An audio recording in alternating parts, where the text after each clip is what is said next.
Hello and welcome back to the reading of All the Young Dudes. I'm Miss King Bean. I will be reading chapter 7. Hope you enjoy. Chapter 7. First Year Marauders. Wednesday, 15th, September 1971. The next morning, James and Sirius could barely contain their excitement and hurried their dorm mates down to breakfast before any of the other Gryffindors. They were the first students to reach the Great Hall, other than a few Ravenclaws bent over their new revision books with huge mugs of black coffee. Perfect, Sirius beamed at the empty benches. Front row seats. Bet no one shows up for hours, Pete groaned, half asleep, propped up on his elbow. Oh, cheer up! James poured them all large mugs of tea. Don't want to see the fruits of our labor? Not at 6 in the morning, Peter replied, slurping his tea. Sirius winced at the sound and pushed a plate towards him. Have some toast and stop whining. Remus took some toast, too, and cut it into 4 pieces. He spread marmalade onto one quarter, jam onto another, butter on the third, and lemon curd on the last. He ignored the look of amusement Sirius was giving him. Remus had never had so much choice before, and was determined to make the most of every meal. Fortunately, they did not have to wait too long before the other students began to trickle in for breakfast.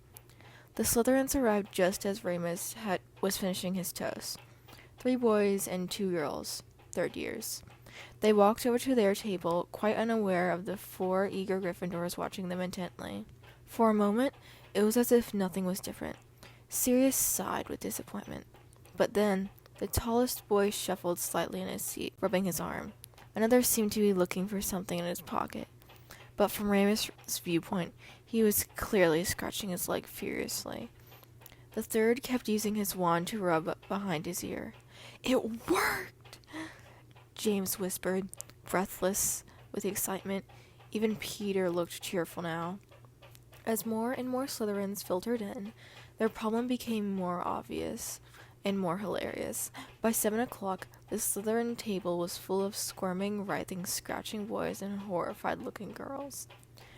Amicus Carrow, a burly 6-year, eventually ripped off his robes, his school jumper, and even his tie to claw at his chest, which Remus could see was already red raw. He almost felt sorry for them, but then Snape came in.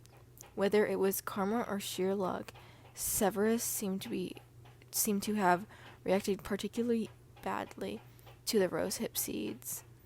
He walked in with his head bowed, hair falling over his face, but his nose was still visible and clearly bright red. Oh, Merlin! Sirius wheezed, laughing so hard he was holding his stomach. Tell me we got his face. Oi, Snivellus! James yelled out suddenly to get the other boy's attention. Snape spun around, looking up. His hair parted. The left side of his face was covered in an angry red rash, from his temples all the way down to his neck, disappearing under his uniform. His left eye was red, too, the lid swollen and irritated. Looking good, Sirius crowed, and all 4 boys dissolved into giggles, and Snape stormed out of the room.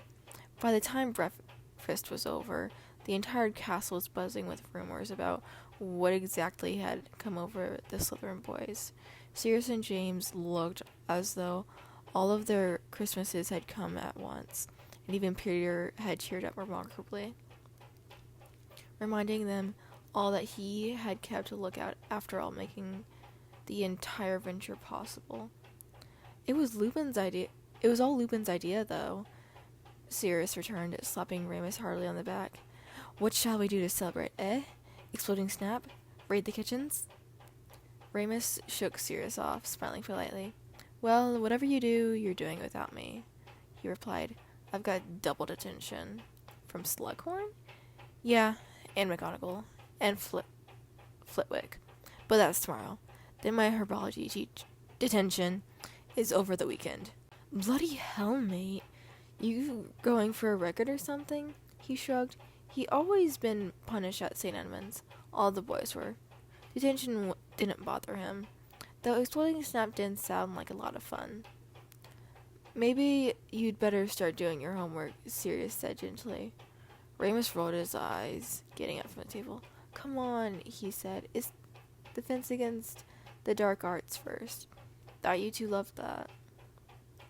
Later that day, Remus was on his way to detention with Slughorn when he ran into Lily Evans. He was perfectly happy to keep walking, but she smiled and fell into step with him. Hi, Remus. Hi. Are you going to the dungeons? He nodded. Me too. I had to tell Slughorn that Severus can't make his detention. Oh, right. Did you hear what happened to the Slytherins? Yeah. Everyone had heard. It was all they'd been talking about all day, even during lessons. Fortunately, no one had a clue yet who'd done it. It had been a good idea, attacking the entire school at once. Who could guess who the target had been? Crazy, isn't it? Lily continued. Poor Sev was allergic to whatever they used. Madame Pomfrey gave him a sleeping draught while the swelling goes down. Remus sniggered without thinking. He glanced at Lily, who was looking back at him with reproachful green eyes.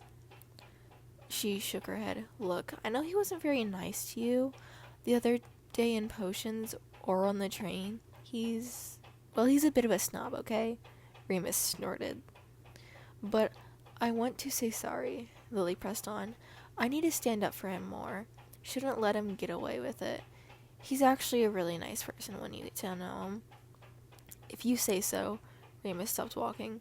They were outside Slughorn's office now. The door was closed and there were raised voices on the other side. Horace, whoever it is, they must have been a Slytherin. It was Professor McGonagall. Who else has the password? Why would a Slytherin attack their own house, Minerva? The potions master sounded very frustrated. You did say it was only the boys' dorms affected. Perhaps it was one of the girls. Really? Well, who else peeves? He never enters the common rooms. Doesn't enter the dungeons either. Come to that. Too frightened of the bloody Baron. We ought to place a ban on all Zonko's products. From what Poppy says, it wasn't a Zonko's product. Rosehip from the greenhouse. Lupin felt a trickle of fear run down his spine. If they knew that much, would they be able to find out who'd done it? Rosehip, eh? Very clever. Slughorn actually sounded impressed. McGonagall sighed. I suppose you'd like to blame the Ravenclaws now? I just wish I knew who'd done it. He sighed heavily. Perhaps the truth will out. I suppose it does seem more likely that it was one of the Slytherin girls than a gang of marauders creeping into the dungeons under the cloak of night with malicious intent. Remus could hear Slughorn's chuckle at that. Yes, quite. Now, I must be going, McGonagall was saying, her footsteps approaching the door. You will let me know if you catch the culprit? The door was swung open. Remus and Lily stepped back guiltily. McGonagall looked down at them through her spectacles. What are 2 Gryffindors doing so far from their tower? Please, Professor, Remus and I were only... Ah! Slughorn cut off Lily's nervous rambling. Lupin, my boy, and Miss Evans. Come to offer Snape's apologies, eh? No need, dear girl. No need. With everything going on today, I think we can cancel the boys' detentions. For now. He came to the door and looked down at Remus severely. If it is understood that there will be no more fighting in my classes, or any classes for that matter, Yes, Professor. Remus nodded solemnly, trying to not look too pleased. Excellent, Slughorn beamed, locking the door to his office. Now, if you'll excuse me, I have some inquiries to make. Remus and Lily had almost made it to the end of the hall when McGonagall suddenly called out, Mr. Lupin? Remus's heart sank. Yes, Professor McGonagall? That isn't to say that your detention with me has been cancelled. Come along now. We'll get an early start. McGonagall had him doing lines for an hour. Not too bad, considering he was used to canings at St. Edmund's. He didn't mind copying and repetition. It was soothing. I will complete all assignments set. Perhaps he'd swallow his pride next time and just copy James's homework. or Peter's, if he didn't want to look too suspicious. But he knew that James would eventually want to know why Remus never read the set text. And if he told him, then he was equally sure that James and Sirius would try to get him to explain to McGonagall. Both boys were unerring faith in the teachers of Hogwarts. Remus, however, had never met an adult he trusted. She'd have him sent back to St. Edmund's at once. What good was an illiterate wizard to anyone? Once his detention was finished, he climbed through the portrait hole and into the common room to find his 3 roommates waiting for him. Peter and James were engaged in a very serious-looking game of chess. Of course the pieces were moving, Remus thought to himself. Everything has a bloody move in this castle. While Sirius was listening to one of his records through a very posh-looking set of brand-new headphones. Remus was dying to have a listen, but he hadn't worked up the courage to ask yet. He sat down next to Sirius quietly. The long-haired boy pulled his headphones off at once. That was quick. Only had to do one in the end. Remus explained. Slughorn let me off. Too busy trying to sort out the itching powder thing. Sirius grinned broadly, leaning back on the couch with his arms folded under his head. That prank is just a gift that keeps on giving. Stink was allergic and everything, Remus said, smirking. The ginger girl said he's been in the hospitaling all day. Sirius laughed even louder. His eyes grew bright when he laughed. Remus had never seen anyone exhibit such pure joy. It made you want to punch him and be his friend all at the same time. Which ginger girl? James looked up suddenly. Checkmate! Peter cried. You know, the annoying one, Evans. I don't think she's annoying. Okay. Remus shrugged. Let's not talk about girls. Sirius rolled his eyes. This might be one of the most important days of our lives. This is the day we became legends. The day our friendship was forged in the fire of itching powder. They don't know it was us, do they? Peter asked nervously. Tidying away his chess set, Remus shook his head. Slughorn reckons it was one of the Slytherin girls, or a gang of marauders. Marauders! Sirius said suddenly. That's it. Raise your glasses, boys. We don't have glasses, James replied, amused. Well, just pretend. Sirius shook his head irritably. From this day forward, we are the Marauders, he said with such dramatic flourish that it could only be followed by stunned silence. James was grinning, Peter glancing at him for direction, not quite understanding what was going on. Remus burst out laughing.